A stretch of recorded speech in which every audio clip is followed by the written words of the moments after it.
Moscow claims the latest US military deployment towards the Russian border violates a key act with NATO. Well, for more on this, let's get the details from our correspondent Jacqueline Vouga. Thanks for coming in, Jackie. Now, what's behind the Russian Defense Ministry's statement?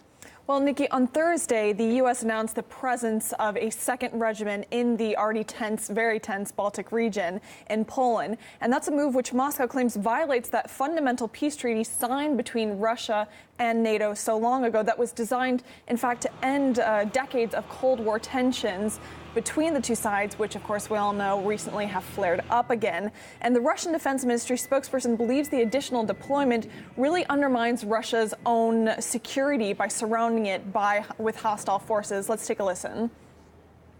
In contrary to the claims of NATO and the US on the insignificance of the troops approaching the Russian border, in fact, now it's not a brigade there, but a US mechanized military division.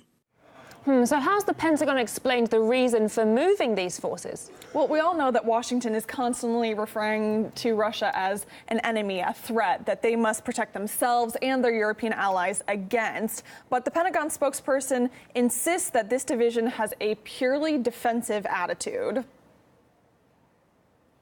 We are in those places as a defense and a defensive posture, and we're very clear about that, and anyone who sees anything differently would be wrong. Now, of course, the U.S. has also said that it's simply a matter of rotation between new and old regiments. But it's worth noting that their rotation would not take them back home, would not take them out of Europe. In fact, altogether, it would actually just move them to another Eastern European country, Romania. And at this point, Russia has expressed that they reserve the right to also bolster their defensives if need be. And what about the country at the center of it all, Poland? What does Poland have to say about this?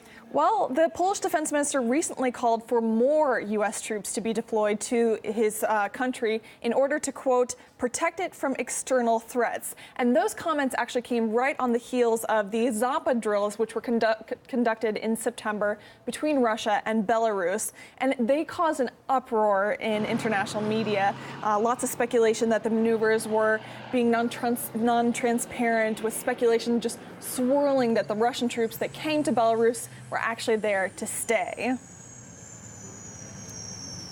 They're about to do an exercise in Belarus, Russia, that's going to entail up to 100,000 Russian troops moving into that country. The great concern is they're not going to leave.